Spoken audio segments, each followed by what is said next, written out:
안녕하세요. 2월 마지막 주 시작이죠. 제자가 우연찮게 저에게 질문을 하기를 인자에 대한 질문을 했습니다.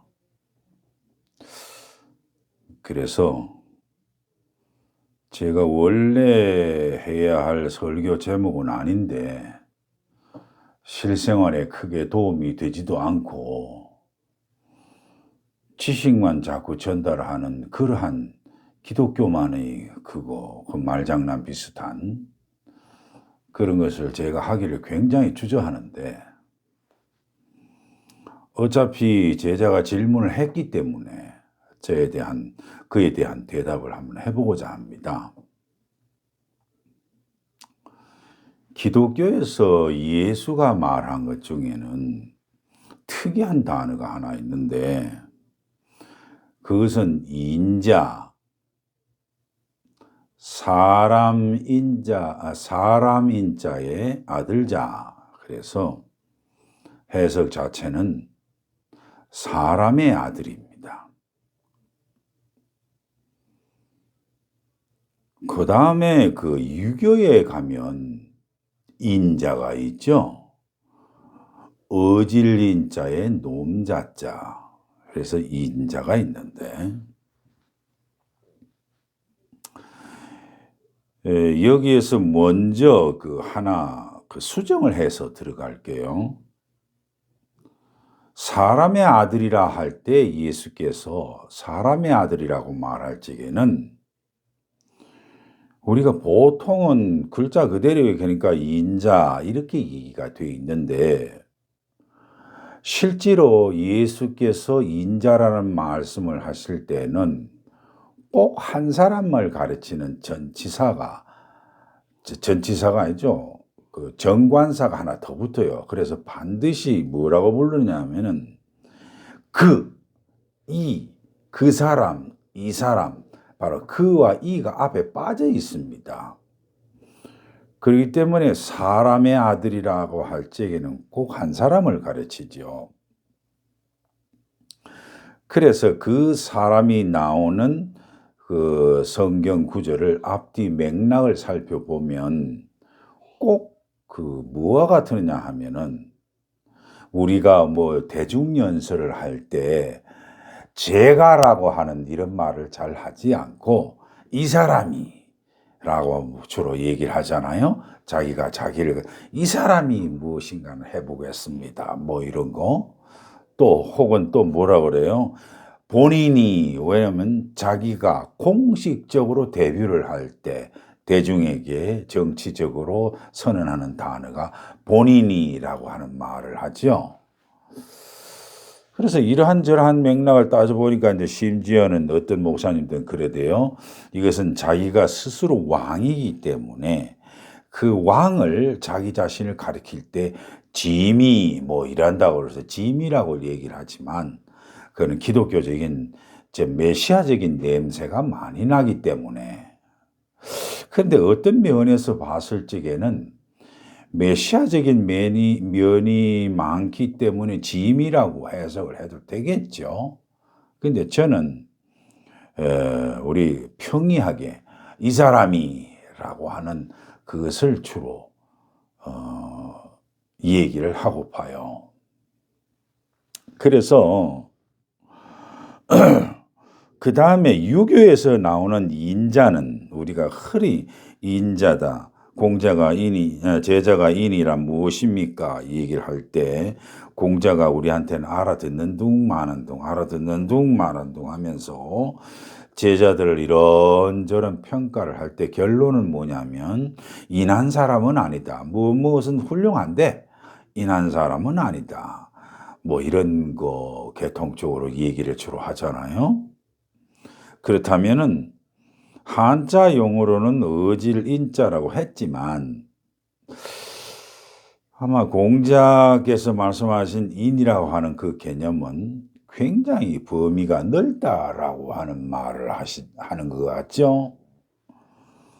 근데 저는 그 인이라는 말은 어떻게 이해를 하느냐 하면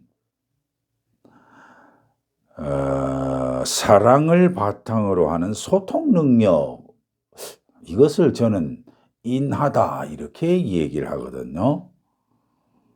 여러분 어떻게 생각하세요? 여러분들은 어질다라고 하는 개념이 물론 착하다, 뭐 순수하다, 법 없어도 산다, 뭐 이러저러한 뭐 많은 게, 어린아이가 우물에 빠지면 너는 가만히 있겠냐, 뭐 이런저런 식으로 생각을 한다 하더라도 아마 인한 사람이 어떤 사람인가 하는 좀 부족할 것 같아요.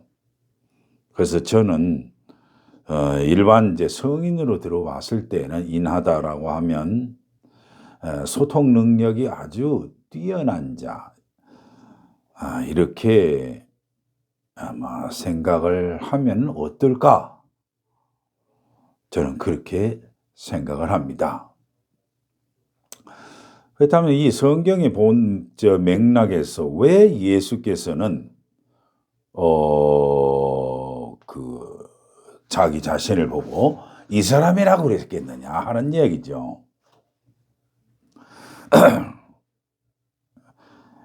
아마 예수께서 이 사람이라고 하는 것을 가만히 맥락을 딱 보면은 당신 스스로의 말대로 나는 성령에 의해서 움직이고 오고 가고 하고 성령이 시키는 대로 하며 성령이 말을 하는 대로 한다. 자, 이것을 가만히 따져놓고 보면 성령의 뜻을 가장 정확하게 알고 성령이 말하는 바, 뜻하는 바를 그대로 내가 구현해내며, 이런 말이 되겠죠? 그러기 때문에 나는 성령, 즉 하나님을 가장 잘 받드는 사람이다. 우리 한국식으로는 이렇게 해석이 되잖아요? 여러분들 생각 한번 해보세요. 하나님을 가장 잘 받드는 사람이다. 이거를 우리가 흔히들 뭐라 그래요? 효자다, 이렇게 얘기를 하잖아요. 그런데 그 대상이 성령의 뜻을 가장 잘 알고 성령의 뜻을 가장 잘 구현한다 그랬으니, 이것을 불교식으로 가져오면은 어떤 식이 되냐면 그 효자 노릇을 가장 잘하는 사람, 그렇죠? 효자 노릇을 가장 잘하는 사람이 뭐냐면 효자 중에 효자, 즉 사람 중에서 최고의 맞이라, 그런 말이 되겠죠. 그래서 그리스도는 모든 교회의 머리라는 말이 이해가 됩니다. 왜냐하면 저는 동양적으로 풀어보니까 이렇다는 겁니다. 즉 사람 중에서 가장 효자 노릇을 최고로 한 무리이라고 했으니까 사람 중에 사람. 그래서 이 인자라고 했을 때 본인이라고 하는, 이거는 자기가 지칭했을 때의 말이지만 제3자가 들을 때는 구세 중에 구세주요 이런 거를 듣지 않고 사람 중에 사람, 즉 사람 중에 최고 우두머리, 이렇게 말하면 좀 곤란하잖아요. 그래서 사람 중에 최고의 맞이, 무엇의 맞이? 효도하는 최고의 맞이. 이렇게 생각하면은 여러분 어떻게 생각하세요? 좀 그렇습니까? 저는 이렇게 생각하고 봐요. 그래서 예전 설교를 할 때 예수님은 참으로 효자다라는 말을 했지만 너무나 평범하게 돼 가지고 그 성도들이 뭐 그러려니 하더라고요. 그렇지만 지금은 이제 좀 강도를 정확하게 변형을 해서 사람 중에 최고의 효도를 많이 잘하느니, 저는 이렇게 생각을 하고 싶습니다. 그 다음에 이참에 하나를 좀 짚고 넘어갈게요. 이것을 그 일반 기독교에서 얘기를 하는 메시아, 즉 구원자의 개념으로 보면 우리 흔히들 알고 있잖아요. 기독교에서는 예수님이 우리를 위해 돌아가셨다 이런 말을 하잖아요.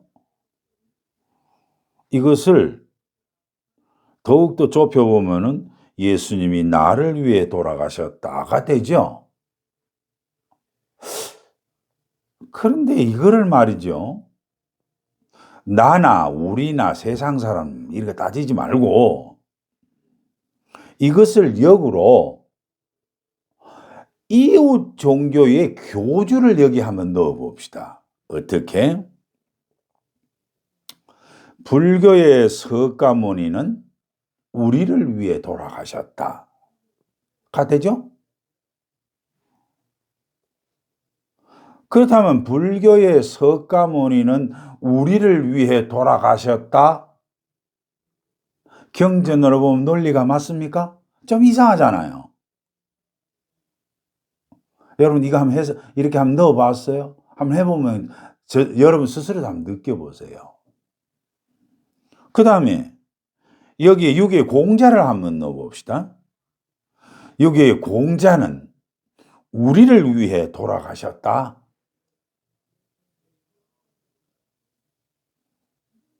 어떻게 느껴지세요?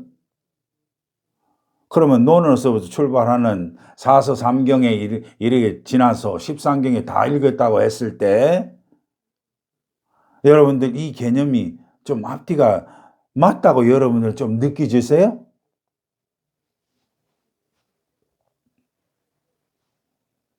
그런데 예수께서는 나를 위해 돌아가셨다라고 한다면 나의 죄 때문에 돌아가셨다라고 분명히 나오는데 석가모니와 공자께서는 우리의 무엇 때문에 돌아가셨지? 라고 이렇게 물을 수가 있잖아요.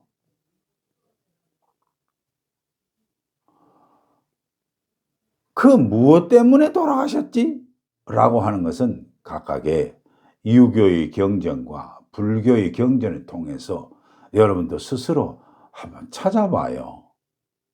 불교에서는 고를 왜 이렇게 고통스럽냐고 하는 고통을 중심으로 얘기를 하겠고, 그렇죠? 그다음에 유교에서는 무엇 때문에 돌아가셨어요? 가르침을 주기 위한데 무슨 가르침? 여러분도 한번 찾아가 보세요. 제가 또 일부러 말을 하면 좀 그렇잖아요?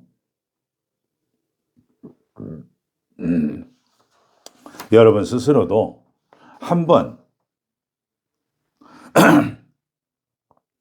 불교는 분명하게 뭐냐면 고를 중심으로 했을 때 해탈을 얻는 것을 중심으로 그것을 가르치기 위해서 가셨고, 그 다음에 유교에서는 뭐냐면은 그걸 보고 뭐라 그러죠? 숙인해서 내가 내 자신의 스스로를 닦아서 나 자신을 성인으로 만들어 간다. 이런 개념이 많잖아요. 여러분들 유교 경전 한번 많이 읽어보셨죠? 남들이 하는 소리 하지 말고요. 여러분 스스로도 유교 경전을 한번 읽어보세요. 최소한 저는 다른 거는 몰라도요. 그 정치 색깔이 거의 없는 논어는 좀 한번 읽어볼 필요가 있다고 생각해요. 오늘 여러분한테 기독교 예수가 지칭한 인자, 사람인자, 아들 자자의 인자와 유교의 인자, 어질린 자, 놈자의 인자를 가지고 여러분한테 한번 제시를 해 보았습니다. 감사합니다.